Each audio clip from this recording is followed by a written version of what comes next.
यह पुस्तक class 7th की हिस्ट्री की पुस्तक है और यह बिहार बोर्ड की ऑफिशियल बुक है, अर्थात यह SCERT की पुस्तक है। क्लास 7th में हम लोग जानते हैं कि मेडिएवल हिस्ट्री की बात कही जाती है और ये जो मेडिएवल हिस्ट्री है, बिहार पब्लिक सर्विस कमीशन की जितनी सारी एग्जामिनेशन है या अदर एग्जामिनेशन है बिहार से रिलेटेड, साथ ही साथ जो अदर पब्लिक सर्विस कमीशन की एग्जामिनेशन है, उन सबके लिए ये काफ़ी इंपॉर्टेंट होगा। इस पुस्तक में 10 चैप्टर हैं और 10 चैप्टर के जो भी क्वेश्चंस हैं हम लोग उस पर डिस्कस करेंगे। जैसे चैप्टर 1 है कब, कहाँ और कैसे। सेकेंड चैप्टर में कहा गया है नए राज्य एवं राजाओं का उदय, तुर्क अफगान शासक। चौथे में है मुगल साम्राज्य। पांचवें में है शक्ति के प्रतीक के रूप में वास्तुकला, किले एवं धार्मिक स्थल। 6th चैप्टर है शहर व्यापारी एवं कारीगर। 7वें में है सामाजिक सांस्कृतिक विकास, क्षेत्रीय संस्कृतियों का उत्कर्ष और 18वीं शताब्दी में नई राजनीतिक संरचनाएं। और कुछ जो अदर हैं हमारे इतिहासकार से रिलेटेड है, क्योंकि बिहार से रिलेटेड है। यदुनाथ सरकार काफ़ी फेमस है ये इंडिया में, और हसन अस्करी, इनके बारे में भी जानेंगे हम लोग। तो हम लोग स्टार्ट करते हैं चैप्टर 1 से कि किस तरह के क्वेश्चन हम लोगों को करना है इस वीडियो में। क्वेश्चन नंबर 1 में जो कहा गया है, पहला क्वेश्चन, कि 16वीं सदी के आरंभ में बाबर ने हिंदुस्तान शब्द प्रयोग किया। बाबर ने हिंदुस्तान शब्द का प्रयोग किया। एक्चुअली इसके बारे में थोड़ा सा और हम लोग जान लेते हैं। हिंदुस्तान शब्द का जो भारत में प्रयोग है वो 13वीं शताब्दी में तुर्क शासकों द्वारा हुआ। और तुर्क शासक जैसे ही हम लोग कहते हैं तब हमारे दिमाग में आ जाता है दिल्ली सल्तनत की स्थापना से। दिल्ली सल्तनत की स्थापना जो है 1206 में कुतुबुद्दीन ऐबक के द्वारा हुई थी, और कुतुबुद्दीन ऐबक जो है वो गुलाम वंश का शासक था। यहीं से जो है हिंदुस्तान कहना स्टार्ट हो गया। लेकिन जब बाबर है आता है भारत में 1526 में, पानीपत का प्रथम युद्ध होता है जिसमें कि बाबर जीत जाते हैं और इब्राहिम लोदी हार जाते हैं। जब बाबर हिंदुस्तान में आते हैं तो ये हिंदुस्तान को जो नाम था जो तुर्कों ने दिया था उसे पूरे सब कंटिनेंट के तौर पर जानते हैं। और हिंदुस्तान शब्द जो है सबसे ज्यादा प्रचलित जो है वो मुगल साम्राज्य में हुआ। तभी आप सुनते होंगे कि शहंशाह हिंदुस्तान। एक और कॉन्सेप्ट यहाँ पर क्लियर कर लेते हैं। जैसे 16वीं शताब्दी 13वीं शताब्दी, बहुत सारे कैंडिडेट यहाँ पर फंस जाते हैं, तो मैं बता दे रहा हूँ कि जैसे 13वीं शताब्दी के बारे में बता दे रहा हूँ तो सब आपको समझ में आ जाएगा। 13वीं शताब्दी का मतलब होता है 1 जनवरी 1200 से लेकर 31 दिसंबर 1299 तक। ये 100 वर्षों का जो टाइम पीरियड है, ये टेक्निकली एग्जैक्ट मैंने डेट लिख दिया है कि 13वीं शताब्दी हम कब से कब के टाइम पीरियड को कहेंगे। तो वो 1 जनवरी 1200 से स्टार्ट होगा और 31 दिसंबर 1299 तक चलेगा। टोटल यहाँ पर 100 वर्ष हो गए, और 100 वर्ष को हम लोग शताब्दी कहते हैं। उसी तरह से जैसे हमें 16वीं शताब्दी फाइंड करना है तो आप कैलकुलेट कर सकते हैं, 15वीं शताब्दी करना है कैलकुलेट कर सकते हैं। तो पहला क्वेश्चन का आंसर है 16वीं सदी के आरंभ में बाबर ने हिंदुस्तान शब्द का प्रयोग किया। यहाँ पर एक चीज और मैं क्लियर कर देना चाहता हूँ, क्योंकि एक एक क्वेश्चन से ये एक एक चैप्टर बन जाएंगे। जैसे हिंदुस्तान शब्द को लेकर बहुत सारे हमारे पास डेटा हैं, उससे रिलेटेड जो हिस्टोरिकल फैक्ट्स हैं, तो हम सब यहाँ पर नहीं कर सकते हैं उन सारी चीज़ों का जो डिस्कशन है। तो उसके लिए अलग एक एक वीडियोस बनेंगे। यहाँ पर केवल और केवल हम लोग क्वेश्चंस पर फोकस करते हैं और उसका आंसर करने की क्वेश्चन हम लोग ट्राई करेंगे। हमने फर्स्ट देख लिया। सेकंड में अकबरनामा है। अकबरनामा एक विशेष प्रकार का फारसी इतिहास है जो कि अबुल फजल के द्वारा लिखी गई है। अकबरनामा अरब लोगों द्वारा भारत में एक नए धर्म का आगमन हुआ, और ये धर्म जो था इस्लाम था। इस्लाम धर्म को भारत में लाने वाले कौन लोग थे? अरब थे। यदि अरब तुर्क इस तरह से अदर दे दिए जाए तो ऑप्शन से हमें अरब निकालना है। भारत में कागज का प्रयोग 13वीं शताब्दी के आसपास हुआ। 13वीं शताब्दी की जो शुरुआत दिन है ना, 13वीं शताब्दी की शुरुआत दिन का मतलब हम लोग ऐसे कर सकते हैं कि जो 1201 के आसपास से ही ये स्टार्टिंग हो गए थे, और बहुत बड़े पैमाने पर हम लोगों ने फिर कागज का इस्तेमाल करना स्टार्ट कर दिया 13वीं शताब्दी में। सही आंसर इसका 13वीं शताब्दी हो जाएंगे। पूरे विश्व में पहली जो शताब्दी थी इसमें कागज का प्रयोग चीन में हुआ, और चीन से अरब लोगों ने सीखा, और अरब वाले जो हैं हमें सिखाएं। यानी भारत में कागज का प्रयोग कहां से आया? अरबों के द्वारा आया। पहली शताब्दी में ही चीन में स्टार्ट हो गई थी, फिर अरब लोगों ने चीन से सीखा, क्योंकि अरब लोग जो थे वो बहुत बड़े व्यापारी थे, वो पूरे विश्व में व्यापार करते थे। और भारत में भी पहले अरब के लोग जो थे वो व्यापार करने ही आए थे। लेकिन 712 में, एक्चुअली 711 में सिंध पर जो है आक्रमण करता है मोहम्मद बिन कासिम। आगे हम लोग देखेंगे, उसका भी क्वेश्चन है। और फाइनली जो है 712 में सिंध को वो अपने कब्जे में ले लेता है। कुछ मैच कर लेते हैं। राजतरंगिणी में कश्मीर का इतिहास लिखा गया है, और राजतरंगिणी कल्हड़ के द्वारा लिखी गई पुस्तक है, और यह 12वीं शताब्दी में लिखी गई थी। भक्ति संत जो है ये दरिया साहब हो जाएंगे, बिहार से रिलेटेड है, काफी फेमस है। अब दरिया साहब के बारे में एक अलग वीडियो हम लोगों को बनाना होगा जिससे कि ये इंफॉर्मेशन क्लियर हो जाए, लेकिन यहाँ पर हम लोग केवल मैच करा लेते हैं। तबकाते नासरी मिनहाज उस सिराज की पुस्तक है, तबकाते नासरी। और तबकाते नासरी में ही पहली बार ये जो बिहार शब्द है इसका प्रयोग हुआ है, और बिहार शब्द को अर्ज ए बिहार के नाम से लिखा गया है। अर्ज ए बिहार के नाम से इस बुक में लिखा गया है बिहार को। तो यहीं से हम लोगों ने बिहार कहना शुरू कर दिया। शेर शाह का मकबरा सासाराम में हो जाएगा, और मान सिंह जो है ये वैकटपुर का शिव मंदिर बनाने के लिए जाने जाते हैं। नाउ चैप्टर 2, सोमनाथ जो मंदिर है ये गुजरात में हो जाएगा। पाल वंश बंगाल और साथ ही साथ बिहार में हो जाएगा। गोपाल जो है पाल वंश के संस्थापक हैं, और इनको लोगों ने चयनित किया था। ये पहले इस तरह के राजा मिलते हैं इतिहास में जिनको लोगों द्वारा चयन किया गया था। कन्नौज जो था वो त्रिपक्षीय संघर्ष के लिए जाना जाता है, और मध्य भारत जो है गुर्जर प्रतिहार लोगों का है।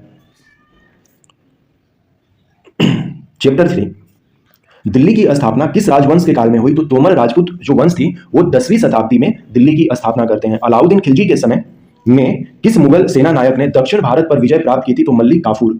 मूल्य नियंत्रण की नीति जो है काफी फेमस है अलाउद्दीन खिलजी की। दिल्ली के किस सुल्तान ने नहरों का निर्माण करवाया? तो फिरोज शाह तुगलक जो है ये नहरों का निर्माण कराने के लिए काफी जाने जाते हैं और इन्होंने नहरों के साथ साथ बहुत सारे शहरों की भी स्थापना की।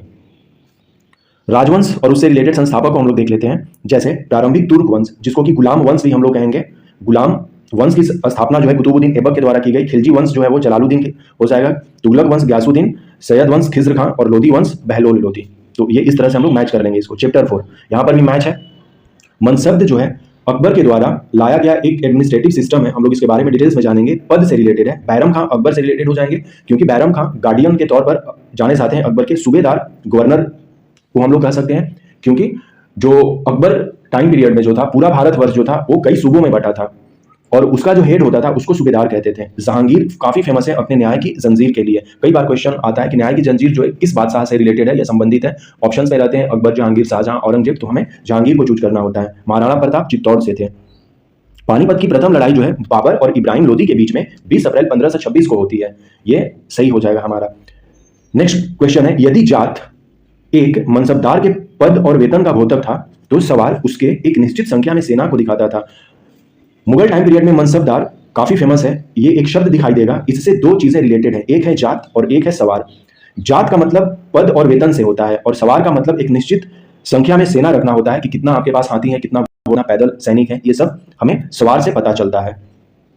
शेर शाह ने सरायों का बड़ी संख्या में निर्माण कराया। सरायों का मतलब वो जगह है जहां पर कि लोग विश्राम कर सके, जहां पर लोग रह सकें। जैसे बहुत सारे शहर, मुगल सराय हो गया, बेगूसराय हो गया और दिल्ली में स्थित जो कटवरिया सराय वगैरह जो है वो यहीं से निकले हुए हैं शेर शाह। क्योंकि शेर शाह जो है वो ट्रेडिंग करने में, व्यापार करने में काफी विश्वास रखते थे क्योंकि इनको पता था कि जब व्यापार होगी तभी जो है साम्राज्य का विकास होगा। तो जब ट्रेड होगी तो उसके लिए रोड चाहिए और जब रोड कोई भी बनेगी, जैसे कि इन्होंने ग्रांड ट्रंक रोड बनाया जो सासाराम से होकर गुजरती है और ये अफगानिस्तान से लेकर आज के बांग्लादेश तक ये फैली हुई थी जीटी रोड। तो उसके आसपास के जगहों में, उसके किनारे पर, रोड के किनारे पर सेटलमेंट होना चाहिए। तो उन सेटलमेंट को ही सराय कहा जाता है। अकबर का दरबारी इतिहासकार अबुल फजल थे जिन्होंने अकबरनामा पुस्तक लिखी है। अकबर मुगल साम्राज्य का वास्तविक संस्थापक था, ये हो जाएगा। और मुगल वंश का संस्थापक यदि कहें वो हो जाएगा बाबर।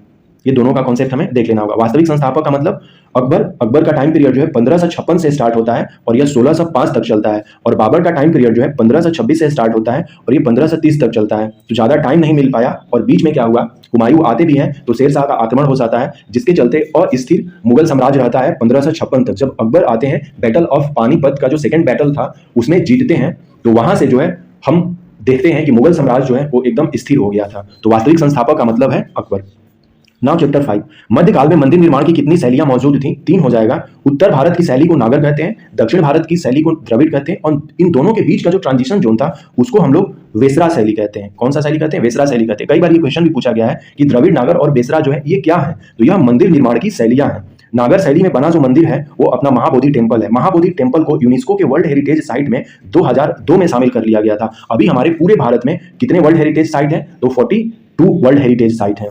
मुसलमानों द्वारा बिहार में बनाई गई सबसे महत्वपूर्ण इमारत गिवन ऑप्शन के अकॉर्डिंग मनेर स्थित मकबरा। मनेर में जो स्थित मकबरा है वो शाह दौलत का मकबरा है जो 1617 में बनाया गया था। वैसे शेर शाह का मकबरा जो है जो सासाराम में है वो भी एक महत्वपूर्ण है, लेकिन यहाँ पर दिया ही नहीं है, तो हम यहाँ पर मनेर स्थित मकबरा जो कि शाह दौलत का है 1617 में बनाया गया था। मुगल कालीन स्थापत्य कला अपने चरम पर कब पहुंचा था? तो शाहजहां के काल में। शाहजहां का जो शासन काल है वो 1628 से स्टार्ट होता है और ये 1658 तक रहता है। और शाहजहां ने दिल्ली का जो लाल किला है उसकी स्थापना जो है 1638 में वो करते हैं। सही और गलत की पहचान करते हैं कि उत्तर भारत में मंदिर निर्माण की जो द्रविड़ शैली है ये प्रचलित थी? बिल्कुल नहीं थी। उत्तर भारत में तो अपना नागर शैली है और दक्षिण भारत में जो है वो द्रविड़ शैली है। कोणार्क का सूर्य मंदिर बंगाल में है? बिल्कुल नहीं है, ये उड़ीसा में है। ये कहाँ है कोणार्क? उड़ीसा में है। मुगल कालीन वास्तुकला अकबर के शासन काल में अपने चरम पर था? तो नहीं, अकबर के समय में नहीं, शाहजहां के समय में। शाहजहां के समय में शेर शाह का मकबरा सल्तनत काल और मुगल काल के वास्तुकला के बीच मध्य की भूमिका निभाता है? बिल्कुल निभाता है। शेर शाह का मकबरा जो है सासाराम में है। सासाराम में है। शेर शाह का जो शासन काल है ये 1540 से स्टार्ट होता है और 1545 तक रहता है। देखिए, इससे पहले तुर्कों का राज था वैसे जो लास्ट दिल्ली सल्तनत का जो शासक था वो लोधी, वो अफगान थे, तो तुर्क और अफगान लोगों का शासन था। तो वही कह रहा कि तुर्क और फिर यहाँ से मुगल स्टार्ट होते हैं। तो इन दोनों के बीच की जो कड़ी है वो शेर शाह का मकबरा है जो सासाराम में स्थित है। क्वेश्चन नंबर 5 इसमें जो कहा गया है कि बिहार में मुस्लिम उपासना स्थल निर्माण का प्रथम उदाहरण ये बेगू हजाम है। इनका क्या नाम है? बेगू हजाम है। बेगू हजाम भी है, उनके बारे में भी हम लोग जानेंगे। बेगू हजाम का मस्जिद जो है पटना में स्थित है, जिसका निर्माण 1489 में हुआ था। तो हम लोग यहाँ पर बेगू हजाम की मस्जिद को कंसीडर कर सकते हैं। वैसे माना जाता है, इसे मकबरे को माना जाता है, मनेर स्थित मकबरा और यहीं पर मस्जिद है उसको माना जाता है, लेकिन यहाँ पर मेरे ख्याल से लग रहा है कि इसका आंसर हो जाना चाहिए बेगू हजाम हो जाना चाहिए। वैसे बेगू हजाम यदि पूछा जाता है कि बेगू हजाम का मस्जिद जो है कहाँ स्थित है, पटना में स्थित है और इसका निर्माण जो है 1489 में किया गया था। चैप्टर 6 मंदिर नगर के रूप में तिरुपति को जाना जाएगा। तीर्थ स्थल के रूप में हम लोग यहाँ पर पुष्कर को जानेंगे। पुष्कर जो है राजस्थान में है। प्रशासनिक नगर के तौर पर दिल्ली को जाना जाएगा। बंदरगाह नगर गोवा को जाना जाएगा और अपना पटना जो था वो वाणिज्य नगर के तौर पर जाना जाएगा। इस तरह से मैच कर लेंगे। चैप्टर 7 सिंध विजय किसने की? तो मोहम्मद बिन तुगलक ने की। और सिंध पर इसने कब विजय की थी? 712 में की थी। और 711 में ताहिर जो था सिंध का राजा जो था उसको हरा दिया था मोहम्मद बिन कासिम ने। और मोहम्मद बिन कासिम जो था ये पहला अरब था जो कि भारत पर आक्रमण किया था। तो सबसे पहले किन लोगों ने भारत पर आक्रमण किया था? तो अरब के लोगों ने आक्रमण किया था। 711 से पहले अरब के जो लोग थे वो भारत के साथ ट्रेड करते थे, लेकिन इस बंदे के दिमाग में आया क्योंकि अब इस्लाम जो था वो पूरी तरह से अपना जड़ जो है वो जमा चुका था अरब के देश में। तो अब इन लोगों के दिमाग में था कि हमें क्या करना है कि अपने धर्म को फैलाना है। तो यहीं से दिमाग में आया मोहम्मद बिन कासिम को कि नहीं, हमें अब अटैक करना चाहिए। नहीं तो इससे पहले अरब के जो लोग थे और भारत के जो लोग थे वो आपस में व्यापार करते थे, लड़ाई नहीं करते थे। मोहम्मद गजनी के साथ कौन सा विद्वान भारत आया था? तो अल बरूनी भारत आए हुए थे। भारत में कुर्ता पायजामा का प्रचलन किनके आगमन से हुआ? तो मुसलमानों के आगमन से हुआ। मुसलमान कहने का मतलब यहाँ पर अरब से रिलेटेड है, फिर तुर्क से रिलेटेड है। तो आज जो भी चीज़ हम लोग देखते हैं वो कुर्ता पैजामा हो, लुंगी हो और जो महिलाएं पहनती हैं उसको क्या कहते हैं, कमीज सलवार हो, ये सब जो है वो मुसलमानों के द्वारा लाए गए हैं। इसका मतलब ये है कि 712 से पहले जो भारत के लोग थे वो केवल और केवल धोती या साड़ी पहनते थे। महिलाएं भी धोती पहनती थी और कुछ महिलाएं जो थी, जो बड़े घर की महिलाएं होती थी, वो क्या करती थी कि साड़ी पहनती थी। नहीं तो धोती और साड़ी ही प्रचलित में था। फिर मुसलमान जब आते हैं मध्यकालीन भारत में तब कुर्ता पैजामा, सलवार कमीज, ये सब जो ड्रेस है वो हमारे भारत में चलती हैं। अलवर और नैनार कहाँ के भक्ति संत थे? तो ये दक्षिण भारत के भक्ति संत थे। 6वीं से 9वीं शताब्दी के बीच में जो है भक्ति संत जो है अलवर और नैनार जो थे दक्षिण भारत में एक्टिव थे। अलवरों की संख्या जो है 12 है और नैनारों की संख्या 63 है। नैनार कहने का मतलब ये लोग शिव भक्त थे। शिव ऐसे याद रखेंगे कि शिव का 3 आंख होता है ना, तो उसी तरह से नैनार यानी कि नयन, यानी कि भगवान शिव के नयन हैं तो नैनार हो जाएंगे। कई बार पूछा जाता है कि नैनार जो भक्ति संत थे वो किसके उपासक थे? तो शिव के उपासक थे। इनकी संख्या 63 थी और अलवर जो थे ये भगवान विष्णु के उपासक थे। इस तरह से हम लोग डिफ्रेंशिएट कर सकते हैं। मोइनुद्दीन चिश्ती का दरगाह जो है ये अजमेर में हो जाएगा और अजमेर अपने राजस्थान में है। कुछ मैच करते हैं, काफी इंपॉर्टेंट है। निजामुद्दीन औलिया का मजार जो है वो दिल्ली में है। शंकर देव असम से हैं। नानक देव जो है वो पंजाब से हो जाएंगे। एकनाथ महाराष्ट्र से हैं। मीराबाई राजस्थान से हैं और संत दरिया साहब अपने बिहार से हो जाएंगे।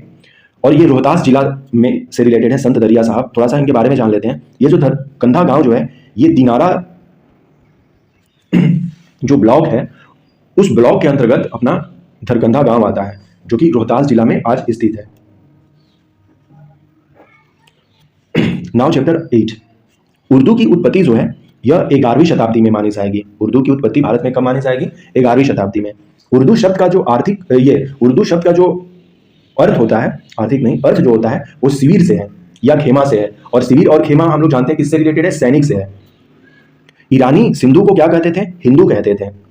और इन्हीं से जो हिंदुस्तान शब्द है हमारा देखने को, हिंदुस्तान शब्द जो है यहीं से प्रचलित हो जाता है। इसके बारे में हम लोग डिटेल्स में जानेंगे। अकबर के 9 रत्नों में तानसेन थे। तुलसीदास ने रामचरितमानस की रचना की है। मुगलों के उत्तराधिकारी राज में कौन राज आता है? तो अवध इसमें आ जाएगा। मराठा, सिख और जाट नहीं आएंगे। उत्तराधिकारी राज के तौर पर अवध, बंगाल और हैदराबाद जाने जाते हैं। बंगाल में स्वायत्त राज की स्थापना जो है मुर्शिद कुली खां ने की थी। सिखों के एक शक्तिशाली राजनीतिक और सैनिक शक्ति के रूप में किसने परिवर्तित किया था? तो ये गुरु गोविंद सिंह जी ने किया था और ये 10वें गुरु थे। गुरु गोविंद सिंह का जो जन्म है देख लेते हैं। ये 26 दिसंबर 1666 को हुआ था पटना साहिब में। कहाँ हुआ था? पटना साहिब में इनका जन्म हुआ था। शिवाजी ने किस वर्ष स्वतंत्र राज्य की स्थापना की थी? तो 1674 हो जाएगा। और 1674 में ही रायगढ़ में इन्होंने अपना राज्याभिषेक करवाया था। शिवाजी का जो जन्म है वो 1627 में होता है और इनकी मृत्यु जो है 1680 में हो जाती है। मराठा परिसंघ के जो प्रमुख थे वो पेशवा कहलाते थे।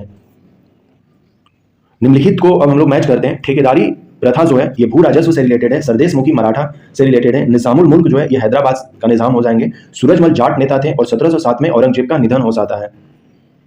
तो इस तरह से हम लोगों ने जो टोटल हमारे 10 चैप्टर थे, तो इतिहासकारों से रिलेटेड जो क्वेश्चन है वो नहीं दिए गए हैं, हमने 9 चैप्टर के जो भी एमसीक्यू और जो मैचिंग वाले क्वेश्चंस थे उनका हम लोगों ने आंसर देख लिया। आई होप सो कि ये जो इन्फॉर्मेशन है या ये जो क्वेश्चंस है आपके एग्जामिनेशन के लिए काफी इंपॉर्टेंट होंगे। इसी तरह से हम लोग क्लास 8 और क्लास 6 के भी जो भी क्वेश्चंस है उसको देख लेंगे। आप अदर वीडियोज में आप देख सकते हैं उनको।